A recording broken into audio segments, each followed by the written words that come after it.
Bonjour, bienvenue sur ce deuxième volet de l'intelligence artificielle. Et avec moi aujourd'hui, j'ai toujours Pascal. Bonjour Pascal. Bonjour Christian. Donc aujourd'hui, on s'était fixé comme principal sujet de quelle façon l'intelligence artificielle va affecter ou affecte déjà, bien sûr, le monde du travail.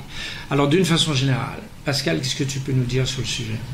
Le monde du travail est impacté par l'IA donc depuis 2-3 ans, en bien surtout, car l'IA apporte des solutions que l'on n'avait pas auparavant. Elle accélère des processus, elle automatise des tâches et elle apporte des réponses aux utilisateurs par rapport à leur métier.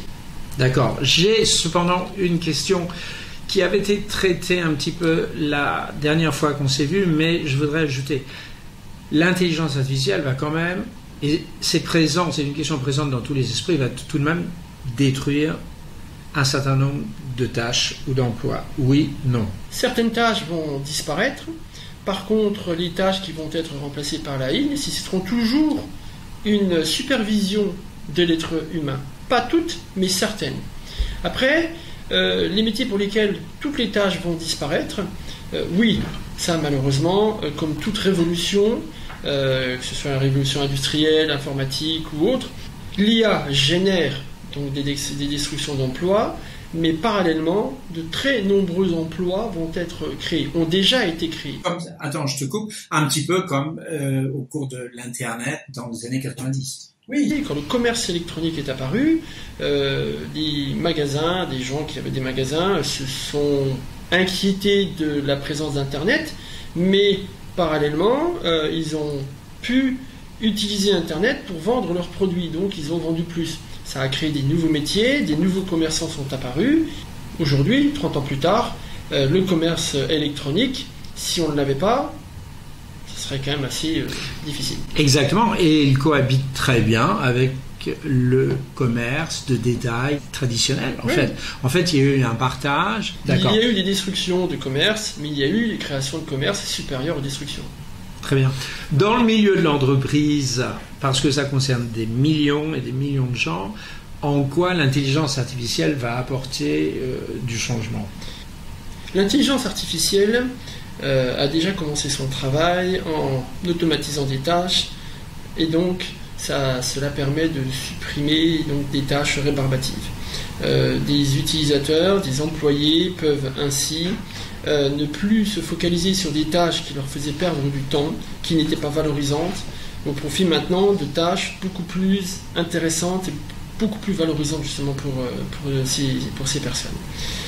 L'intelligence artificielle, elle est présente de manière visuelle sur son écran d'ordinateur, mais elle est également visible par ce qu'on appelle les agents AI qui fonctionnent en arrière-plan, sur les serveurs, dans le cloud, et qui automatisent des tâches et qui rendent la vie donc plus facile pour certains métiers. D'accord. Ce qui va amener donc des emplois administratifs, en fait, à superviser. Tout à fait, oui. Le travail de l'intelligence artificielle. Oui, parce qu'en fait, l'intelligence artificielle totalement autonome, on y arrivera peut-être un jour pour certaines choses, certaines tâches, mais il y aura toujours mon opinion est qu'il y aura toujours une supervision humaine derrière. C'est-à-dire que l'IA ne va pas se lever un matin en décidant de ce qu'elle va faire durant la journée. En fait, il y aura toujours un être humain qui appuiera sur le bouton pour dire tu démarres, tu fais ci, tu fais ça. D'accord. Même si il a été prouvé par des recherches il y a quelques mois que l'intelligence artificielle discutait avec une autre intelligence artificielle ont été capables de créer un nouveau langage et elles étaient les deux seules à pouvoir se comprendre. Mais là, on est dans le domaine de la recherche. On est dans le domaine de la recherche. Il y a un domaine qui m'intéresse plus particulièrement, c'est celui de la formation en général et de l'auto-formation. Donc je pense à des formations de type académique où le côté pratique n'est pas essentiel. À savoir, par exemple, poursuivre des études en mathématiques. Moi, je vais te dire, j'avais un projet, je l'ai toujours, ça n'est absolument nécessaire pour ce que je fais en ce moment, mais ça me plairait bien de refaire un peu de mathématiques. Reprendre des cours, par exemple du niveau que j'avais quand j'avais passé le bac, à savoir des fonctions exponentielles, fonctions logarithmiques, parce que c'est particulièrement intéressant pour moi.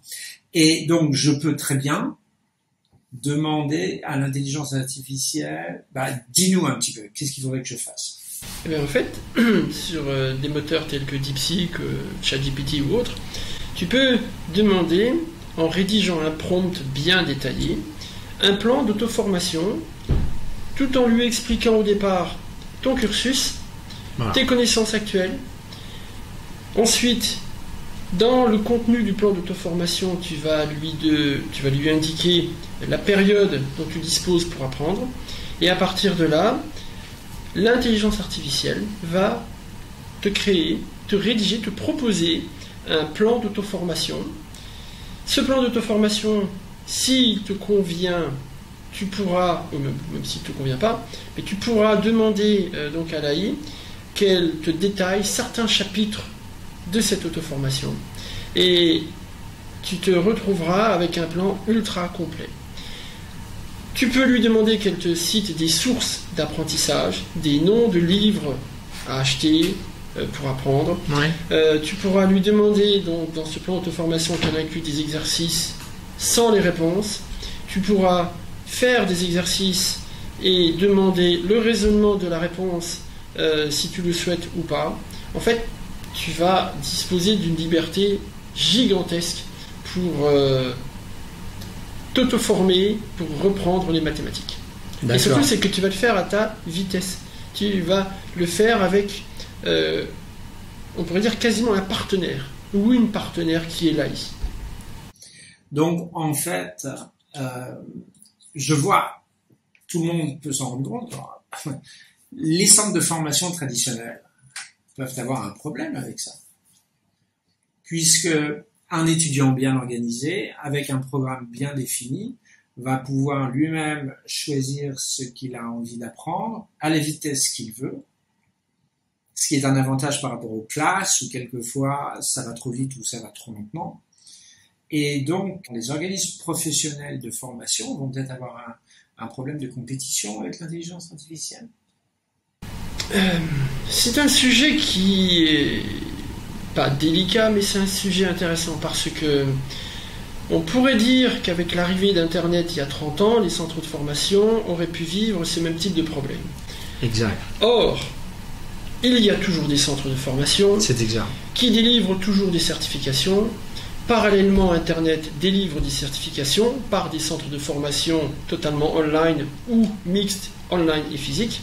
Donc, je pense que l'IA est un complément extraordinaire pour les centres de formation parce que, avec elle, ils vont pouvoir proposer des formations qu'ils ne proposaient pas auparavant.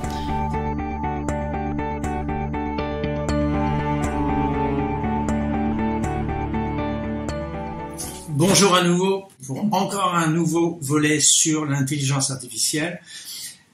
Bonjour Pascal. Bonjour Christian. Il y a une question Pascal que j'avais envie de te poser. J'ai entendu parler à plusieurs reprises d'un terme qu'on utilise en intelligence artificielle qui est un agent. Qu'est-ce que c'est qu'un agent IA?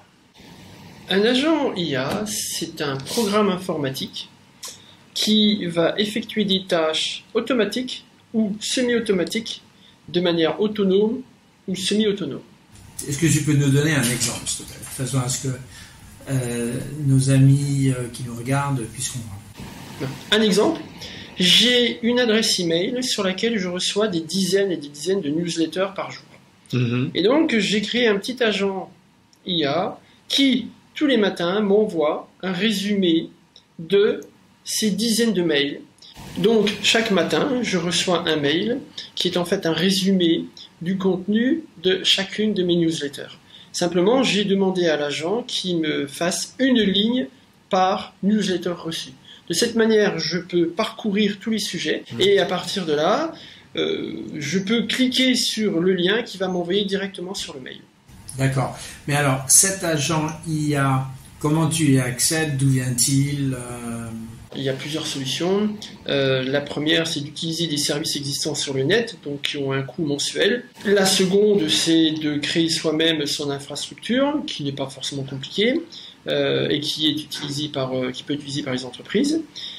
Donc en fait, on peut aller sur des sites particuliers et trouver un agent IA.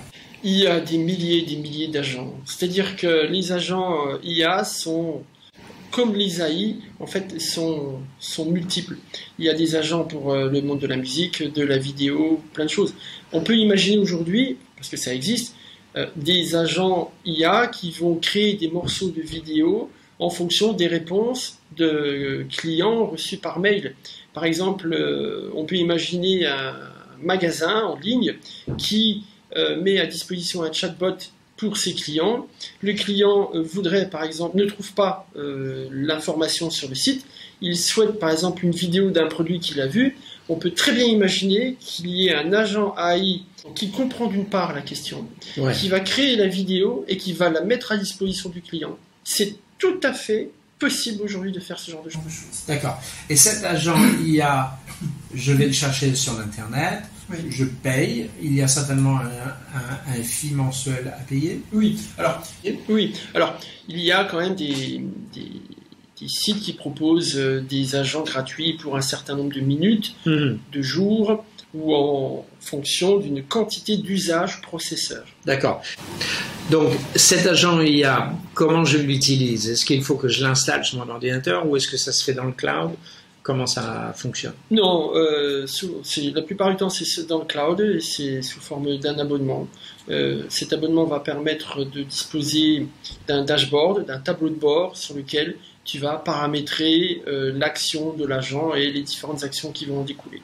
D'accord. Mais il faut tout de même que je le nourrisse de mes emails. Donc, il va recevoir tous mes emails? Tu vas effectuer la connexion de l'agent sur ta messagerie et l'agent, tu vas lui dire exactement ce que tu veux et l'agent va faire son job. D'accord. Par exemple, newsletter venant d'une origine A, d'une origine B, d'une origine C, il faut tout de même que je lui donne des indications. En fait, oui, mais la grande force des IA par rapport à des programmes qu'on aurait dû faire par le passé, c'est qu'il suffit juste de dire à l'agent les articles ayant un sujet politique, je voudrais que tu me fasses ça, ça, ça.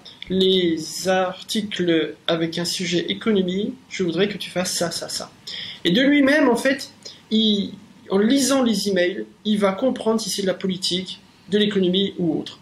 Il n'aura même plus besoin de préciser de quelle source et vers quelle destination. C'est ça qui est intéressant. C'est que ça ne va même plus être nécessaire, en théorie, de préciser les sources. Oui, parce qu'en fait, de lui-même, il va les lire. Et si, par exemple, tu demandes, dans l'exemple du résumé de newsletter, si tu lui demandes de te sortir un tableau avec tous les éditeurs concernés et le sujet, en fait, de lui-même, il va trouver les informations et il va les sortir dans le tableau. Mais tout cela à la condition que ton prompt, la question que tu auras intégrée dans l'agent, soit la plus précise possible et réponde exactement à ce que toi, tu veux dans le résultat. On est d'accord. Donc ça, en fait, pose la question de l'art et la manière de formuler un prompt. Exactement. Et alors, une petite astuce que je pourrais donner, qui est sans doute utilisée par beaucoup de monde aussi aujourd'hui, c'est qu'on peut utiliser l'IA pour générer un prompt qui va être utilisé dans une autre IA. Ouais. Par exemple, on peut demander à DeepSeek de générer un prompt pour l'AI qui s'appelle Midjourney, qui génère de la vidéo et du graphisme. DeepSeek peut donc rédiger le prompt en fonction de notre demande, et si on est satisfait du contenu du prompt, on l'injecte dans Midjourney, et Midjourney va donc disposer d'un prompt qui répond exactement à ce qui doit être mis, et le résultat en sera extraordinaire. Voilà, parce que j'imagine que ce qui compte dans le prompt, ce sont les éléments d'information qui arrivent en début par rapport aux éléments d'information qui sont à la fin. Est-ce que c'est... Non, en fait, tout le prompt est important. C'est-à-dire qu'aujourd'hui, il existe des ingénieurs prompt qui vont en fait rédiger un prompt en fonction d'un métier, en fonction de certaines caractéristiques. Et en fait, tout le prompt, du début à la fin, doit être complet. Le prompt n'a pas besoin d'être long, il a besoin d'être riche. Et à partir de là, le résultat correspondra à la demande. Très bien. Parfait.